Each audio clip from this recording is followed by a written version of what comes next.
নমস্কাৰ আপোনালোক সকলোকে পুনৰবাৰ স্বাগতম নসমাই মছজিদ বন্ধুসকল পলকতে চামক আজি 9টা গুৰুত্বপূৰ্ণ খবৰ। প্ৰথমটো খবৰ 2024 লোকসভা নিৰ্বাচনক লৈ ডাঙৰ মন্তব্য মুখ্যমন্ত্ৰী ডক্টৰ হিমন্ত বিশ্ব শৰ্মাৰ।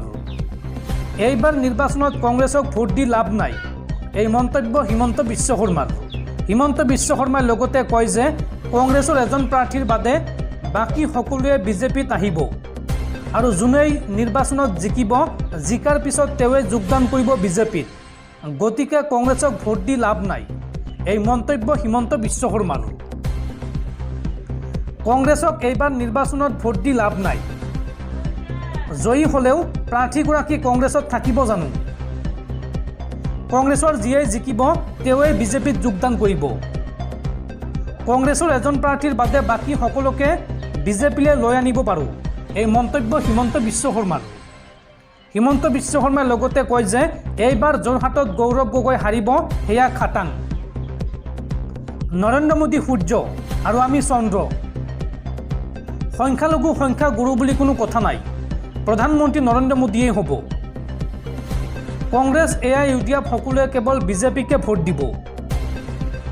গুৱাহাটীতে সৰ্বাধিক ভোটত বিজেপি প্ৰাৰ্থী জয়ী হ'ব, গুৱাহাটীত মই আছোঁ, এই মন্তব্য মুখ্যমন্ত্ৰী ডক্টৰ হিমন্ত বিশ্ব শৰ্মাৰ। পৰৱৰ্তী খবৰ 2024 বৰ্ষৰ প্ৰথমটো সূৰ্যগ্ৰহণ হ'ব অহা 8 এপ্ৰিলত। 50 বছৰৰ পিছত 8 এপ্ৰিলত হ'ব বিৰল মহাজাগতিক পৰিঘটনা।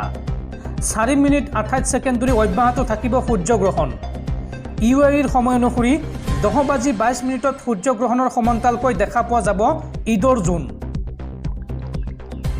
50 বছৰৰ মূৰত পৃথিৱীত পুনৰ হ'ব বিৰল মহাজাগতিক পৰিঘটনা। 7 মিনিট 14 ছেকেণ্ডৰ বাবে অন্ধকাৰচ্ছন্ন হৈ যাব পৃথিৱী। দুপৰীয়া 2:12 লুকাই যাব সূৰ্য। 8 এপ্ৰিলত হ'বলৈ গৈ আছে বিৰল মহাজাগতিক পৰিঘটনা। 50 বছৰৰ মূৰত পৃথিৱীবাসী সাক্ষী হ'ব এই বিৰল পৰিঘটনাত। হ'বলৈ গৈ আছে দীৰ্ঘতম সূৰ্যগ্ৰহণ। দুপৰীয়া 2:12 সূৰ্যক গ্ৰাস কৰিব এই গ্ৰহণে আৰু 7 মিনিট 14 ছেকেণ্ড হ'ব পূৰ্ণগ্ৰাস সূৰ্যগ্ৰহণ।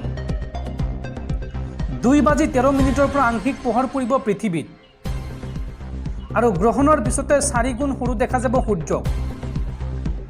তৰাতকৈ অকণমানহে ডাঙৰ দেখা যাব এই সূৰ্যটো। পৰৱৰ্তী খবৰ 2024 লোকসভা নিৰ্বাচনক লৈ তৎপৰ হৈ পৰিছে ভাৰতীয় নিৰ্বাচন আয়োগ। নিৰ্বাচনৰ পূৰ্বে দেশৰ 6খনকৈ ৰাজ্যৰ গৃহ সচিবক তাৎক্ষণিকভাৱে আঁতৰোৱাৰ নিৰ্দেশ নিৰ্বাচন আয়োগৰ। লগতে একেটা স্থানতে 3 বছৰ কৰ্মৰত কৰ্মচাৰীক আঁতৰোৱাৰ নিৰ্দেশ দিছে ইলেকশ্যন কমিশ্যন অফ ইণ্ডিয়াই। এই সন্দৰ্ভত দেশৰ প্ৰতিখন ৰাজ্য আৰু কেন্দ্ৰীয় শাসিত অঞ্চললৈ কঠোৰ নিৰ্দেশনা ভাৰতীয় নিৰ্বাচন আয়োগৰ। নিৰ্বাচনৰ পূৰ্বে নিৰ্বাচন আয়োগৰ বৃহৎ একশ্যন। দেশৰ 6খন ৰাজ্যৰ গৃহ সচিবক তাৎক্ষণিকভাৱে আঁতৰোৱাৰ নিৰ্দেশ ইলেকশ্যন কমিশ্যন অফ ইণ্ডিয়াৰ। পশ্চিমবংগৰ DGPক তাৎক্ষণিকভাৱে আঁতৰোৱাৰ নিৰ্দেশ নিৰ্বাচন আয়োগৰ।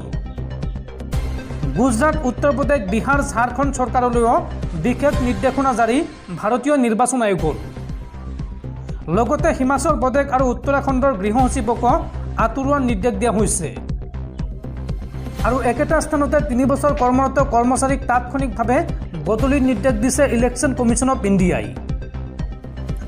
দেশৰ প্ৰতিটো প্ৰান্তত সমান্তৰালভাৱে নিৰ্বাচন অনুষ্ঠিত কৰিব পৰাৰ বাবেই এই সিদ্ধান্ত গ্ৰহণ কৰিছে ভাৰতীয় নিৰ্বাচন আয়োগে। উল্লেখযোগ্য যে বিগত 16 মাৰ্চত ঘোষণা কৰা হৈছিল লোকসভা নিৰ্বাচনৰ দিন আৰু সেই অনুসৰি দেশত এইবাৰ 7টা পৰ্যায়ত অনুষ্ঠিত হ'ব লোকসভা নিৰ্বাচন আৰু তাৰ পূৰ্বে দেশৰ প্ৰতিখন ৰাজ্য চৰকাৰলৈ কঠোৰ নিৰ্দেশনা নিৰ্বাচন আয়োগৰ।